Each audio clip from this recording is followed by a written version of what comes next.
नमस्कार, BS network में आपका स्वागत है। मैं हूं बलबीर सिंह सुरीताराज। अभी 2-4 दिन पहले आपने सुना होगा, बड़ा हंगामा है देश के अंदर कि तमिलनाडु के मुख्यमंत्री के बेटे और करुणानिधि के पोते उदयनिधि ने एक प्रोग्राम में कहा कि सनातन धर्म एक मलेरिया की तरह है, एक डेंगू की तरह है, एक कोरोना की तरह है, और ऐसे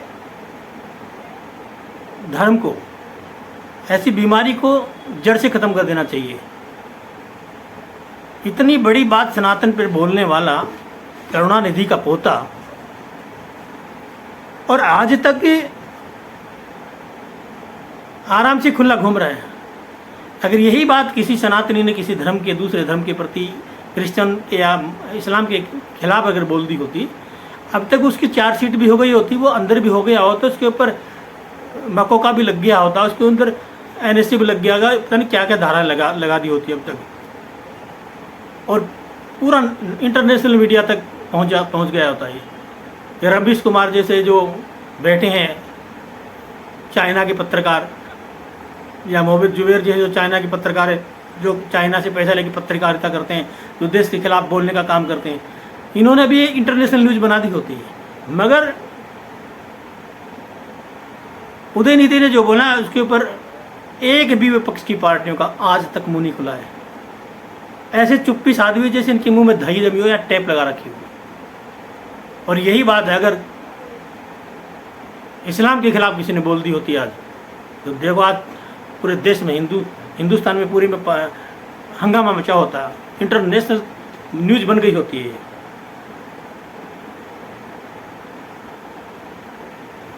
करुणानिधि के परिवार में अगर किसी भी इंसान की, चाहे ये स्टालिन हो, चाहे उदयनिधि हो, चाहे परिवार के किसी भी मेंबर को, मैं चैलेंज के साथ कहता हूं, अगर आप में इतना दम है, इतनी हिम्मत है, तो आप इस्लाम को ख़त्म करने की बात बोलिए ना। आप क्रिश्चियनिटी को ख़त्म करने की बात बोलिए ना। एक बार बोल के तो देखिए आप, क्योंकि आपको पता है हिंदू शांत है, हिंदू बोलता नहीं है। वो समय चला गया कि हिंदू शांत है और हिंदू बोलता नहीं। अब हिंदू जाग चुका है। ये अच्छी तरह दिमाग में रख लें आप,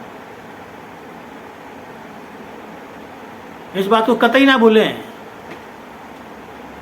कि हिंदू जाग गया है। इस बात को हमेशा याद रखना ही है।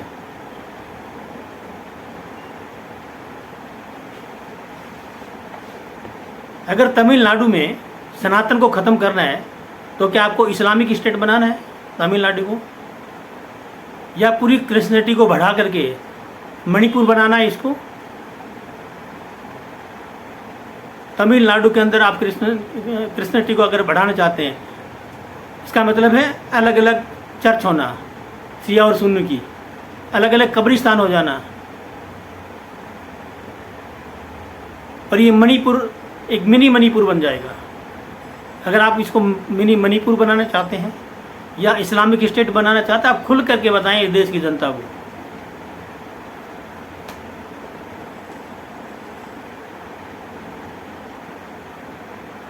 पूरा परिवार करुणानिधि से लेकर और आखिरी तक अरुणनिधि तक, कनिमोझी पॉलिटिक्स में है, दयानिधि पॉलिटिक्स में है, मारन पॉलिटिक्स में है, स्टालिन पॉलिटिक्स में है। पूरा परिवार, टोटली खानदान कई सालों से, करुणानिधि से लेकर तीसरी पीढ़ी है, राजनीति में है, तमिलनाडु के मुख्यमंत्री रहे, मंत्री हैं, न जाने क्या क्या है। पूरा परिवार ने अपने ही घर में राजनीति को बना रखा है, अखाड़ा बनाया हुआ राजनीति का। मगर क्या करुणानिधि का परिवार, कोई भी व्यक्ति बता सकता है कि तमिलनाडु के अंदर भ्रष्टाचार खत्म हुआ? क्या भ्रष्टाचार के ऊपर सोचते हैं? क्या तमिलनाडु में धर्मांतरण के ऊपर सोचते हैं? क्या तमिलनाडु में घुसपैठ कर ऊपर सोचते हैं? क्या तमिलनाडु में जो दहेज हत्याएं हो रही हैं, क्या उनके ऊपर सोचते हैं कभी? क्या तमिलनाडु में अवैध निर्माण हो रहा है, उसके बारे में सोचते हैं कभी? तमिलनाडु की डेमोक्रेसी लगातार स्पीड से बढ़ रही है, और आने वाले समय में तमिलनाडु आधा इस्लामिक स्टेट बन जाएगा और आधा मणिपुर बन जाएगा। ये दावे के साथ कहता हूँ। आप आप सनातनियों को ख़त्म करने की बाद में सोचना, पहले आप अपने तमिलनाडु के बारे में सोच लें, क्या होने वाला और क्या नहीं होने वाला है।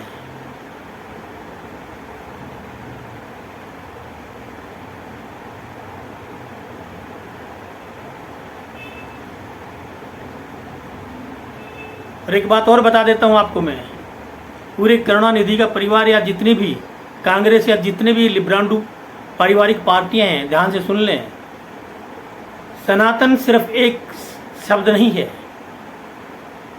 सनातन सिर्फ एक शब्द नहीं है, ये नित्य नूतन है, ये परिवर्तनशील है।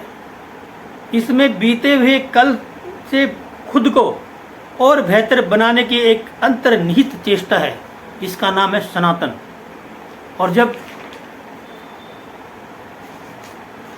सृष्टि का जब निर्माण हुआ था तब से सनातन धर्म है।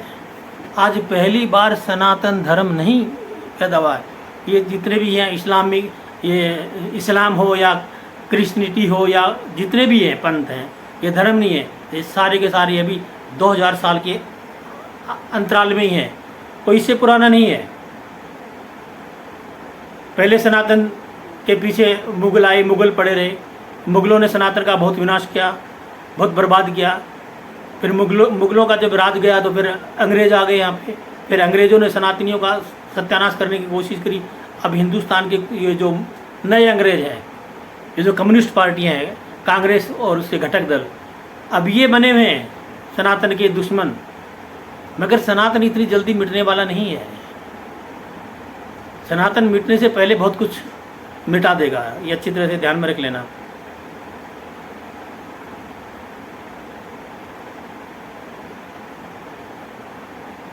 इस तरह जितने भी कांग्रेस के समय में जितने भी बिल बनाए गए, चाहे वो माइनॉरिटी कमीशन हो, चाहे वक्फ बोर्ड हो, चाहे पैलेस ऑफ वर्शिप एक्ट हो, ये सारे के सारे जितने बिल कांग्रेस सरकार ने बनाए, ये सारे के सारे हिंदुओं को, सनातन को ख़त्म करने के लिए बनाए। एक भी बिल इन्होंने हिंदू पक्ष में या सनातन के पक्ष में नहीं बनाया है। मगर इनसे भी इसका काम नहीं चला। फिर इन्होंने भगवा आतंक का एक एजेंडा चलाया। जब 26/11 हुआ मुंबई के अंदर, तो ये पाकिस्तान से रणनीति तैयार की गई और जितने भी पाकिस्तान से 10/11 जितने भी वो आतंकवादी आए थे, कसाब एंड पार्टी, सबके हाथ में कलावा बंधा हुआ था, सबका हिंदू नाम रखा हुआ था। वो तो शुक्र है कि कसाब पकड़ा गया। अगर कसाब नहीं पकड़ा जाता तो इसको भगवा आतंकवाद का नाम दे दिया होता और इस्लामिक आतंकवाद की टक्कर में इसको मुकाबले में खड़ा करके ये इंटरनेशनल मुद्दा बना दिया होता। और इस हिंदू आतंकवाद का एजेंडा चलाने वाला कौन है? कोई आम व्यक्ति नहीं है। उस वक्त का कांग्रेस का राष्ट्रीय गृह मंत्री सुशील शिंदे ने ये एजेंडा चलाया था और उस एजेंडे को आज तक दिग्विजय सिंह जैसे महान कांग्रेस के वरिष्ठ नेता आज भी इस एजेंडे को ढो रहे हैं। आज भी कोशिश में लगे हुए हैं, कुछ न कुछ करने में लगे कि कैसे न कैसे एजेंडा दोबारा से बन जाए। चाहे 26/11 का मामला हो, उसमें कोशिश की इन्होंने भगवा आतंकवाद को साबित करने की, चाहे समझौता एक्सप्रेस वाला कांड हो, उसमें भी की। मतलब इन्होंने हर प्रकार से कोशिश की हिंदू और सनातन धर्म को के लोगों को, मानने वालों को फंसाने की हर प्रकार से संभव इन्होंने कोशिश की।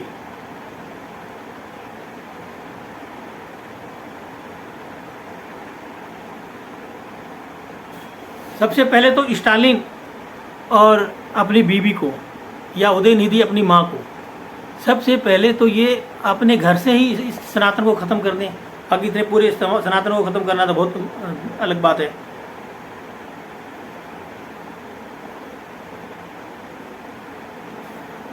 कभी भी ये हिंदू देवी देवताओं को नंगा दिखा देते हैं, कभी दारू पीता हुआ दिखा देते हैं, कभी कुछ करते हुए दिखा देते हैं। अरे भाई तुम चाहते क्या हो? और फिर ऊपर से कहते हैं कि हम तो पेरियर के विचारधारा के, ये पेरियर को अपना गुरु मानते हैं, अपना बॉस मानते हैं, अपना हीरो मानते हैं। अब ये पेरियर कौन है? उत्तरी भारत के लोग तो ज़्यादातर इस पेरियर को जानते, इस बीमारी को जानते नहीं कि बीमारी कौन है पेरियर। पेरियर एक उत्तरी भारत का एक समाज सेवक था, समाज सुधारक था, जिसका ओरिजिनल नाम था वेंकटप्पा रामास्वामी। ये वही रामास्वामी है जिसने एक रावण लीला बनाई थी और ये रावण को अपना हीरो मानते थे। और इसके जितने भी फॉलोअर्स हैं पेरियार के, ये इसको वेंकटा रामास्वामी के नाम से नहीं जानते, नाम से नहीं पुकारते हैं, इसको पेरियार कहते हैं, पेरियार के नाम से पुकारते हैं। पेरियार का मतलब होता है पवित्र आत्मा। जिस आत्मा ने अपनी मुंह बोली बेटी से, एक धर्म की बेटी से 30 साल की से लड़की से शादी कर ली, उस पेरियार ने, उस पेरियार को ये बोलते हैं पवित्र आत्मा। ये विचार हैं इन लोगों के।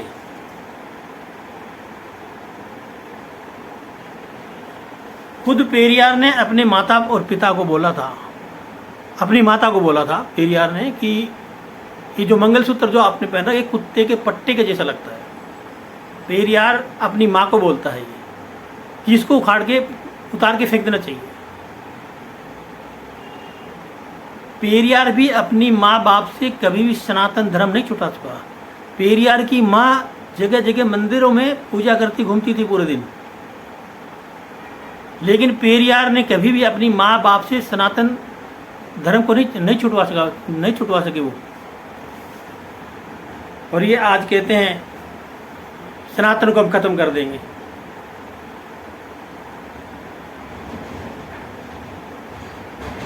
और ये स्टालिन का जो बाप का जो नाम है,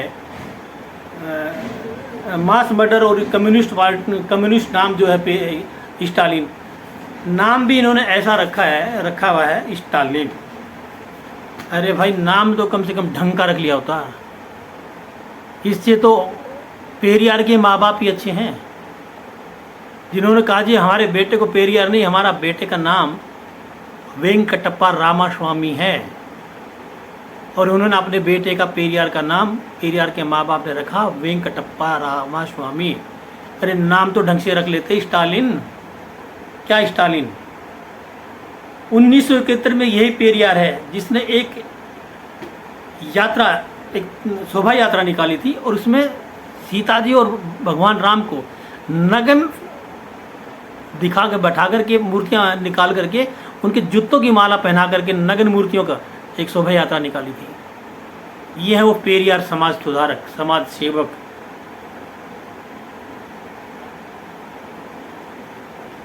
अभी राजस्थान के अंदर चुनाव हैं और सरकार किसकी है? कांग्रेस की।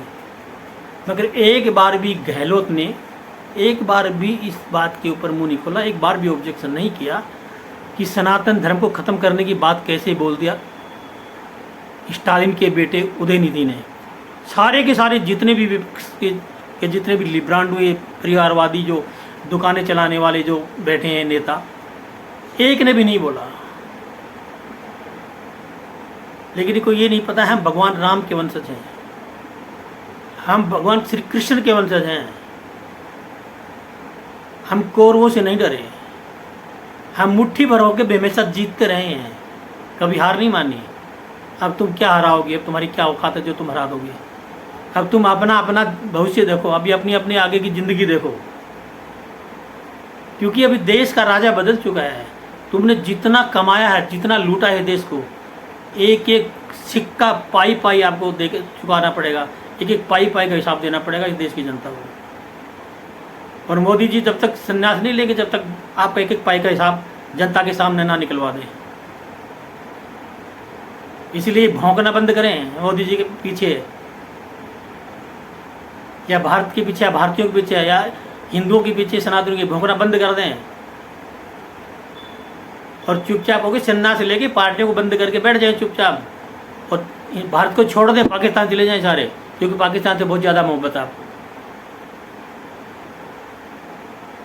अभी जनता जो भारत की है ये जान गई है तुम्हारी। अब तुम्हारा ये हथकंडे जो है ना ये चलने वाले नहीं है। ये भलाई तुम्हारी इसी में है।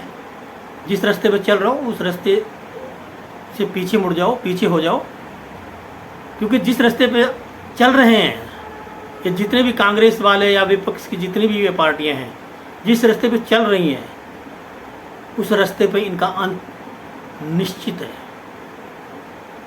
इनको जितने दिन चलना था चल लिए, जितने दिन इनको देश को लूटना था लूट लिए, जितने दिन इनको देश की जनता को बेवकूफ़ बनाना था बना लिए, लेकिन अब और नहीं, अब नहीं हो सकता। तो आज के अंक में बस इतना ही। कल फिर मिलेंगे किसी और मुद्दे पर। जब तक मेरा वीडियो शेयर करिए, लाइक करिए, सब्सक्राइब करना ना भूलिए। जय हिंद, जय भारत।